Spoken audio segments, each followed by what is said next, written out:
Okay. अब मैं एक कॉन्सेप्ट के बारे में डिस्कस करूंगा विच इज़ फ्री फॉल। ठीक है, ये कॉन्सेप्ट आप लोग क्लास 9th में बहुत अच्छे से पढ़ चुके हो। ठीक है, कि फ्री फॉल एक ऐसा मोशन होता है, ऐसा टाइप ऑफ मोशन है जिसमें कि only the effect of gravitational force is involve. ठीक है, अ बॉडी फॉलिंग और व्हेन यू थ्रो अप। ठीक है, और उसमें और बाकी सारे फोर्सेस हम लोग इग्नोर कर देते हैं, वी इग्नोर एयर रेजिस्टेंस। ठीक है, तो उस टाइप के मोशन को वी कॉल फ्री फॉल। ठीक है, तो बेसिकली जो इक्वेशंस यूज होता है उसमें वो वही 3 इक्वेशंस ऑफ मोशन है। ठीक है, ये एक ऐसा मोशन है जिसमें एक्सेलरेशन कांस्टेंट रहता है, right. It is the type of motion which acceleration is constant and the value of acceleration is g, right. g, that is acceleration due to gravity, which is 9.81 meter per second square, or sometimes for the, I mean, you can take it approximately 10 meter per second square, depending upon the ease of calculation or depending upon what's asked to you do in the question। उस हिसाब से हम लोग g का value select decide करते हैं कि 9.8 ले या 10 मीटर पर सेकेंड स्क्वायर ले। ओके, तो इक्वेशन ऑफ मोशन जो बन जाता है डेट वो वही v is equal to U plus A T, यहाँ a के बदले g। Okay, s is equal to G T plus sorry U T plus half G T square, V square is equal to U square plus 2gh, जो 2gh या s whatever. तो यही basically equations of motion use होता है। इसी में हम लोग को साइन का ध्यान रखना होता है कि क्या v पॉजिटिव है, कब u निगेटिव है। ठीक है, क्या चीज़ का पॉजिटिव या नेगेटिव लेना है, इसमें जनरली स्टूडेंट्स को कंफ्यूजन होता है। ठीक है, तो बट ये क्लास 9 का कॉन्सेप्ट है। ओके, तो ये बेसिकली आप लोग को अगर कोई डाउट हो तो you can ask me in class, otherwise ये आप लोग को थोरो क्लास 9 का रिवाइज करके रखना है। मैं उसके आगे का चीज़ बता रहा हूँ जो कि उसी की एप्लीकेशन पे है। ठीक है, एंड समटाइम्स क्लास 9 पास करने के बाद ये चीज़ क्लियर नहीं रहता है। ओके, तो एंड कुछ चीज़ें और हैं जो कि फ्री फॉल से रिलेटेड हैं और वो मैं आपके साथ डिस्कस करना चाह रहा हूँ। ठीक है, तो for that I would like to एक क्वेश्चन के थ्रू मैं डिस्कस करूँगा। ठीक है, एक बहुत ही अच्छा क्वेश्चन दिया है एनसीईआरटी ने। You can open page number, it is in page number 48। Just to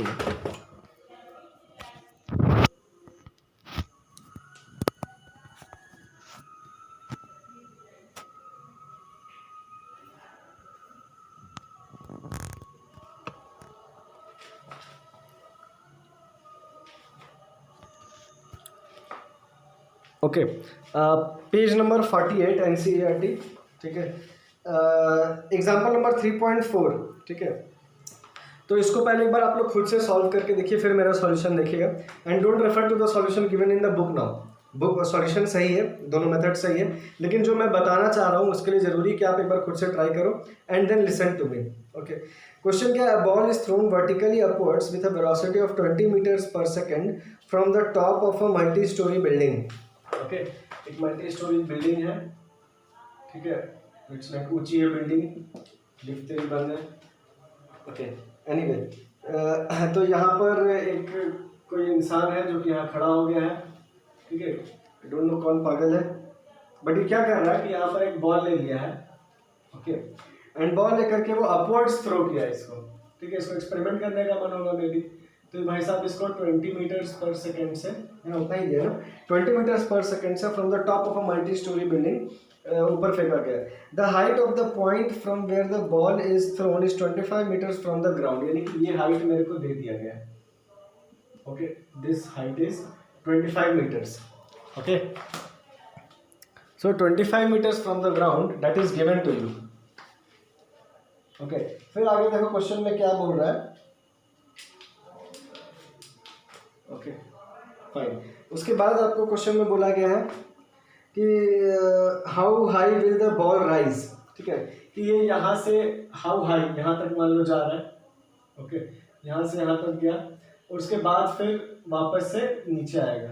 ठीक है, मैं ऐसा नहीं बोल रहा हूँ कि ऐसे घूम के आएगा, यहाँ पर हम लोग एज्यूम कर रहे हैं कि सेम पाथ पे ये इसी स्ट्रेट लाइन में आएगा। ठीक है, लेकिन बस ड्रॉ करने के लिए मैं यहाँ पर से ऐसे ड्रॉ किया हूँ। ठीक है, यहाँ से ऊपर जाएगा और यहाँ से नीचे आएगा। ठीक है, तो देखो प्रॉब्लम क्या पहले लिखा है, how high will the ball rise, तो ये तो बहुत ईजी निकाल सकते हैं, यू दिया है।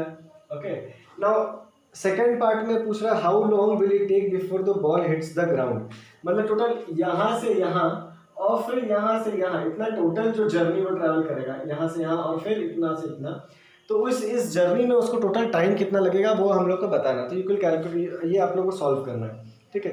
अब आप लोग एक बार जब ट्राई कर चुके हो, ठीक है, जी का वैल्यू 10 मीटर पर सेकेंड स्क्वायर, आई होप आप लोग सबको ट्राई कर चुके हो। तो उसके बाद मेरा मेथड देखो, ठीक है। मैं क्वेश्चन में थोड़ा सा चेंज कर रहा हूँ, इम्प्रोवाइज कर रहा हूँ क्वेश्चन को, और वो ये कर रहा हूँ कि मान लो this question comes in any competitive exam and सिर्फ पार्ट बी डायरेक्टली आ रहा है, ठीक है। They are not asking you how high will the ball rise. ये क्वेश्चन बहुत ईजी है, कर लेंगे, लेकिन आप कुछ लोग ऐसे करते हैं कि पहले how high will the ball rise ये उन लोगों को निकालना पड़ता है, मतलब ये डिस्टेंस निकालेंगे, ये 25 है तब ये टोटल निकालेंगे, उसके बाद फिर वो टाइम कैलकुलेट करेंगे, है ना। यहाँ से यहाँ तक का अलग टाइम, फिर यहाँ से यहाँ तक का अलग टाइम, और दोनों को ऐड करेंगे, राइट। ये एक मेथड है, ओके। क्या बोल रहा हूँ फिर से समझो, यहाँ से यहाँ तक जाने में टाइम में निकाल सकता हूँ, यहाँ से यहाँ तक का डिस्टेंस भी निकाल सकता हूँ according to the given conditions. फिर ये 25 है और यहाँ पे हाइट निकल गया, तो टोटल हाइट एक बार निकल गया, तो फिर यहाँ से यहाँ वापस आएगा तो वो टाइम भी निकल जाएगा, तो ये टाइम प्लस ये टाइम करके मेरा आंसर आ जाएगा, ठीक है। तो लेकिन ये एक लेंदी प्रोसेस है, ठीक है। मैं क्यों बता रहा हूँ ये क्वेश्चन, इसको मैं एक बहुत ही अच्छे तरीके से शॉर्ट तरीके से कर सकता हूँ, और वो ऐसा नहीं कि किसी तरह का कोई चीटिंग या शॉर्टकट है, ठीक है। ये बहुत ही वैलिड मेथड है जो कि आप किसी भी सिर्फ कॉम्पिटिटिव एग्जाम नहीं, स्कूल एग्जाम में अगर आप ये डायरेक्ट मेथड करोगे तो it is very correct method, and I suggest always follow this method only, जो मैं अभी बताने वाला हूँ, ठीक है। तो देखो, मतलब मैं क्या चाहता हूँ कि मान लो ए पार्ट नहीं दिया हुआ, how high will the ball rise, तो मैं ये निकालूं नहीं, डायरेक्ट मैं आंसर बता दूं कि यहाँ से यहाँ तक जाके यहाँ से यहाँ तक जब ये लौटेगा तो उसको कितना टाइम लगेगा, ये मैं डायरेक्ट मेरे को कैलकुलेट करना है, this is only required, okay. तो इसके लिए देखो मैं क्या बता रहा हूँ, जितने भी इक्वेशंस ऑफ मोशन वो थे ना, v equal to U plus 80, s is equal to U T plus half A T square, और v square is equal to U square plus 2as, इन सब में ये जो s होता है, ठीक है, this s is the displacement, okay. s is not the distance, however distance और डिस्प्लेसमेंट किसी किसी केस में इक्वल हो सकते हैं, ठीक है। तो उस केस में फिर आप डिस्प्लेसमेंट बोलो या डिस्टेंस बोलो, बात एक ही है, लेकिन to be very precise, to be talk very technically correct, this s in those equations represent displacement and not distance, ठीक है। तो डिस्प्लेसमेंट का अपना डायरेक्शन भी है, मैग्नीट्यूड है, सब है, ठीक है। तो अब देखो इस मैं डायरेक्टली आंसर कैसे निकाल रहा हूँ, इस सिचुएशन को ध्यान से देखो, हो क्या रहा है, इस कंप्लीट जर्नी को अगर मैं देखूं यहाँ से यहाँ और फिर यहाँ से वापस यहाँ, ठीक है, तो डिस्प्लेसमेंट कितना है टोटल, यहाँ से यहाँ जाकर यहाँ से आने में डिस्प्लेसमेंट कितना है, ठीक है, इट इज 25 मीटर्स ओनली, है ना, 25 मीटर ही डिस्प्लेसमेंट है ना। क्यों, देखो डिस्टेंस भले ही ज्यादा होगा यहाँ से यहाँ प्लस यहाँ से यहाँ, लेकिन अगर डिस्प्लेसमेंट का बात किया जा रहा है यहाँ के रेफरेंस में, तो वो तो सिर्फ ये है, क्योंकि डिस्प्लेसमेंट क्या होता है, it is the length of the shortest line, it is the length of the straight line joining the initial and final point, चाहे मोशन पाथ चाहे कोई भी हो, तो एक्चुअल पाथ मेरा ये है यहाँ से यहाँ और फिर यहाँ से यहाँ, लेकिन डिस्प्लेसमेंट क्या बोलता है, देखो ये इनिशियल पॉइंट और ये फाइनल पॉइंट को ज्वाइन करता हुआ जो स्ट्रेट लाइन है, यानी कि ये वाला straight line, this is the displacement, भले ही पाथ ये है लेकिन डिस्प्लेसमेंट यही है, and it is in the negative direction. तो मैं अभी इस केस में इसको, ठीक है, अब ये साइन का सबका अपना अपना तरीका होता है सॉल्व करने का, ठीक है, तो आप लोग जिसमें कंफर्टेबल हो वैसे सॉल्व करो, मैं जो मेथड सॉल्व कर रहा हूँ वो भी करेक्ट है, उसको आप देख सकते हो। तो एस को मैं +25 नहीं -25 मीटर ले लूंगा। क्यों मैं -25 मीटर ले रहा हूँ, क्योंकि ये फाइनली ऊपर से नीचे डिस्प्लेस हुआ है, ठीक है। एंड कोऑर्डिनेट ज्योमेट्री में जनरली हम लोग कन्वेंशन लेते हैं कि everything in negative in downward direction, अगर वाई एक्सिस का बात हो रहा है तो downward direction is negative, upward direction positive. तो जो डिस्प्लेस हुआ वो ऊपर से नीचे हुआ है ना, it is displaced from above to below, मतलब it is displaced in downward direction, तो that's why I have taken s is equal to -25, okay. g को मैं लूंगा -10 मीटर्स पर सेकंड स्क्वायर, ठीक है, क्योंकि g तो ऐसे भी हमेशा डाउनवर्ड ही एक्ट करता है ना। मेरा मेथड ऑफ सॉल्विंग क्या है कि मैं कोऑर्डिनेट ज्योमेट्री के हिसाब से सॉल्व करता हूँ, everything that is in positive, अगर ऊपर अपवर्ड्स है तो उसको पॉजिटिव, डाउनवर्ड्स है तो नेगेटिव, तो मैं g को नेगेटिव लूंगा, क्योंकि बॉल चाहे ऊपर जाए चाहे नीचे जाए कैसे भी जाए, अर्थ तो सबको अपने तरफ खींचता है, यानी नीचे की तरफ, है ना, यानी कि जो एक्सेलरेशन ड्यू टू ग्रेविटी मिलेगा वो नीचे की तरफ रहेगा, यानी इसलिए मैं g इक्वल टू -10 मीटर पर सेकंड स्क्वायर लूंगा। u को मैं लूंगा +20 मीटर पर सेकंड, ठीक है, क्योंकि जिस वेलोसिटी को यहाँ से फेंका और कितना वेलोसिटी से फेंका 20 मीटर पर सेकंड, लेकिन 20 मीटर पर सेकंड से ऐसे नीचे थ्रो किया या ऊपर थ्रो किया, ऊपर थ्रो किया, इसलिए मैं लूंगा u को +20। मान लो वो जस्ट ड्रॉप कर लिया होता तो u को मैं लेता 0। अगर मान लो वो ऐसे फेंका होता तो मैंने लिखा u को -20 मीटर पर सेकंड, लेकिन वो बॉल को ऊपर ऐसे फेंका और फिर ऊपर जाके नीचे आ रहा है, तो जो इनिशियल वेलोसिटी वो ऊपर की तरफ इम्पार्ट किया, इसलिए मैं u को लूंगा +20 मीटर्स पर सेकंड। ओके, अब बस मैं इसमें टाइम कैलकुलेट करना, तो निकल जाएगा s इज इक्वल टू, ठीक है, ut plus half gt²। This is the actual equation of motion. तो मैं क्या लगाऊंगा, s is equal to ut यानी +20 इंटू t, ठीक है, प्लस हाफ g के बदले -10, ओके, इंटू t²। ओके, तो -10 लूंगा तो यहाँ पर ये टर्म माइनस में आ जाएगा, राइट। ओके, तो ये हो जाएगा माइनस, ठीक है, तो यहाँ पर ये कट के हो जाएगा 5 और फिर s इज इक्वल टू हो जाएगा 20t माइनस 5t²। ओके, और s के बदले भी तो मैं पुट कर सकता हूँ, s तो मैं लिख दिया हूँ ना -25, ठीक है, तो मैं पुट कर दूंगा यहाँ पे -25 is equal to 20t minus 5t²। ये क्वाड्रेटिक इक्वेशन, इसको हम लोग सॉल्व कर सकते हैं, ठीक है, तो चलो सॉल्व करते हैं, ठीक है। आई थिंक ये बोर्ड में दिख रहा है यहाँ पर। ओके, तो मैं इतना रब कर देता हूँ और इस इक्वेशन को सॉल्व करता हूँ।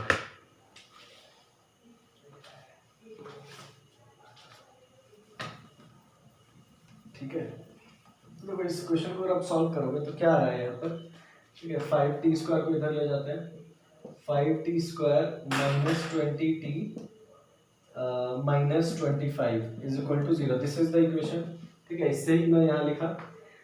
5 सब में अगर कॉमन ले दूँ तो ये हो जाएगा t² minus 4t minus 5 is equal to 0, right. This is the equation.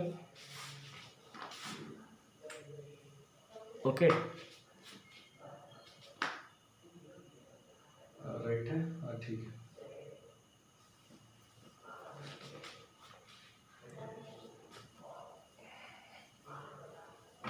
ठीक है, इसको फर्दर अगर सॉल्व करेंगे, इसको मैं लिख सकता हूँ t² minus 5t plus t minus 5 is equal to 0, ठीक है, यानी t माइनस 5, यहाँ मैं +1 कॉमन लूँगा तो t minus 5 is equal to 0, ठीक है। ये हो गया t plus 1 into T minus 5 is equal to 0। Okay, ठीक है, यहाँ तक सबको क्लियर होगा, फाइन। अब उसके बाद मैं क्या करता हूँ, ठीक है, t प्लस 1, ये जो है ये क्या हो गया, t plus 1 into T minus 5 is equal to 0, यानी कि मैं दो कंडीशन एक को लिख सकता हूँ, t इज इक्वल टू -1 और t इज इक्वल और and whatever t is equal to 5। अब तो टाइम -1 तो कभी हो नहीं सकता, time can never be negative, तो दिस इज रिजेक्टेड, ठीक है। हालांकि ये इक्वेशन से सॉल्व हो रहा है, लेकिन we know that this is not possible, so it is rejected and this is accepted. तो डायरेक्ट मैं टाइम निकाल दिया 5 सेकंड्स, ठीक है। तो इस क्वेश्चन को मेरे को इस वीडियो में लेने का इंपॉर्टेंस ये था कि आप लोग ये समझो फ्री फॉल में कि whenever you put the equation s is equal to ut, not even just in free fall, in any type of equation of motion, है ना, horizontal हो vertical हो, जब आप लोग s पुट करो तो that is displacement। तो path length चाहे कोई भी हो, if you know the displacement, if you know the correct initial velocity time, then वो बहुत easily solve हो जाता है। इतने से में सॉल्व हो गया। अब देखो, अगर आप वो मेथड से करते कि आप पहले यहाँ से यहाँ तक का निकालते डिस्टेंस और टाइम, फिर यहाँ से यहाँ तक का वो डिस्टेंस ऐड करते 25 प्लस ये करके, फिर यहाँ से यहाँ तक का टाइम अलग निकालते, फिर ये टाइम और ये टाइम को अलग ऐड करते, तो सोचो कितना लेंदी प्रोसेस होता। ये कितने शॉर्ट में बना था, है ना, बस डायरेक्ट इक्वेशन आया, फिर वो तो मैथ्स के कारण जो भी लेंथी हुआ सो हुआ, otherwise this was very easy. Okay, so इस तरह से हम लोग फ्री फॉल के क्वेश्चन को डील करते हैं, ठीक है। फ्री फॉल के रिलेटेड एक कॉन्सेप्ट मैं और बताना चाहूँगा इन एडिशन, अगर आप लोग क्लास 9 का कॉन्सेप्ट सब क्लियर है तो, ठीक है। एक कॉन्सेप्ट और है, मैं बोर्ड रब कर लेता हूँ।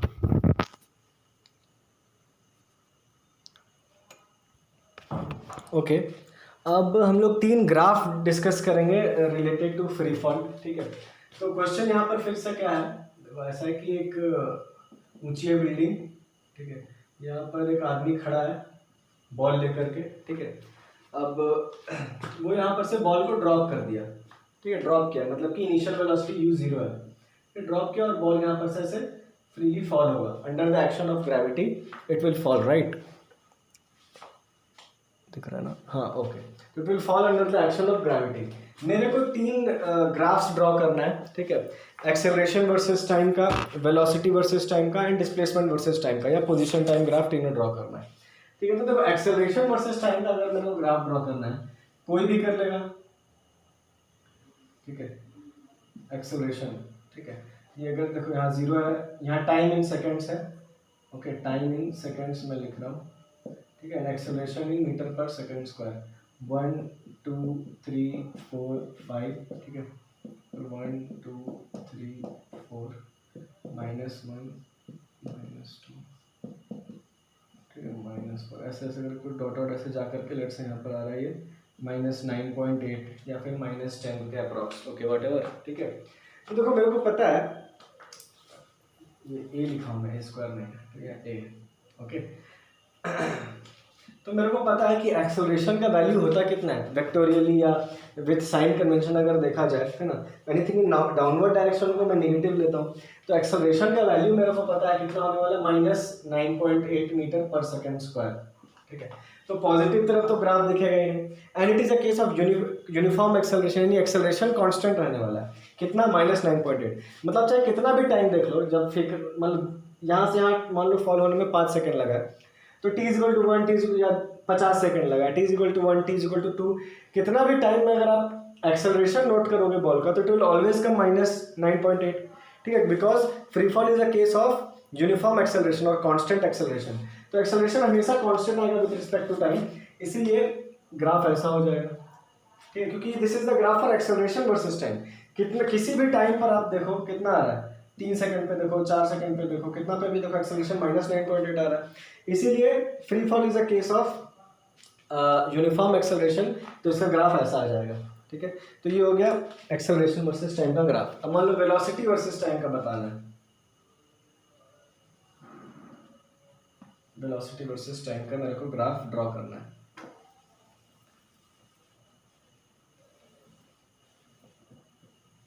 ओके। तो देखो हो क्या रहा है, इनिशियल वेलोसिटी कितना है, 0 है, ठीक है।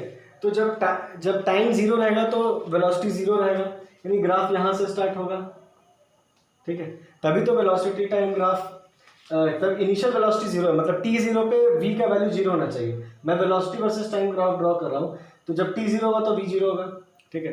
अब उसके बाद फिर क्या होता है, देखो नीचे ये बॉल नीचे जाने लग जाता है, और फाइनली एक हाई वेलोसिटी से कुछ फाइनल वेलोसिटी से यहाँ पर स्ट्राइक करता है, राइट। तो वो वेलोसिटी का जो कुछ फाइनली कोई बहुत हाई मैग्नीट्यूड का वैल्यू रहेगा, but still it will be negative direction, क्योंकि देखो बॉल ट्रैवल ही डाउनवर्ड्स कर रहा है। If the ball is travelling downwards, right, the ball is travelling downwards, तो मैं बोल सकता हूँ कि उसका velocity through out the journey हमेशा नेगेटिव रहा है, पॉजिटिव रहा ही नहीं, है ना। और उसमें भी इंक्रीजिंग वेलोसिटी, क्योंकि शुरू में 0 था, फिर जस्ट यहाँ पे तो हाई वेलोसिटी और हाई और हाई, फाइनली जब नीचे ग्राउंड को स्ट्राइक करता है जिस वेलोसिटी से, वो काफ़ी हाई रहता है, यानी कि डाउनवर्ड डायरेक्शन में वो वेलोसिटी इंक्रीज होता जाएगा, तो इसलिए वो ऐसा हो जाएगा, है ना। हर भाई तो 1 सेकंड पे 2 सेकंड पे हर जगह तो आपको वेलोसिटी इंक्रीजिंग नजर आएगा, ठीक है।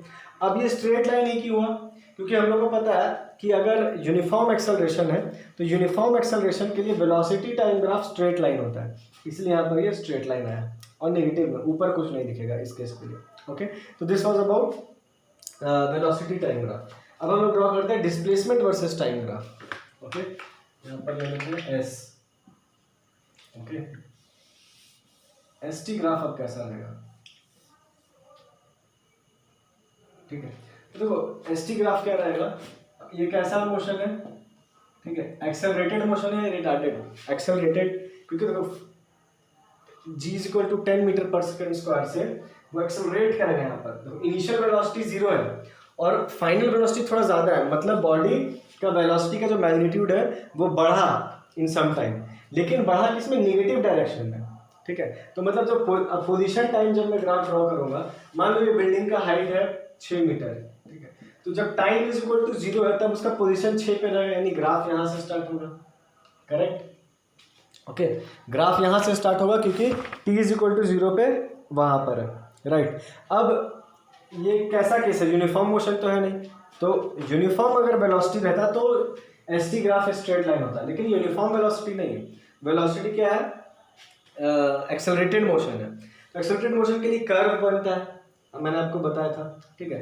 तो होगा क्या इस केस में कि कुछ टाइम में, लेट से मान लो 5 सेकंड में इनकेस, ठीक है, अब मैं एग्जैक्ट डेटा तो कैलकुलेट करके पता चलेगा, लेट से इन सब टाइम t सेकंड्स में, इसलिए मैं टाइम t सेकंड में बोल रहा हूँ कि वो फाइनली यहाँ से यहाँ तक आ गया, ठीक है। कितना टाइम लगा उसको, 6 सेकंड, मतलब कुछ टाइम लगा और वो 6 मीटर कवर कर लिया यहाँ से यहाँ तक। तो ये एक है ना यूनिफॉर्मली एक्सेलरेटेड मोशन रहेगा।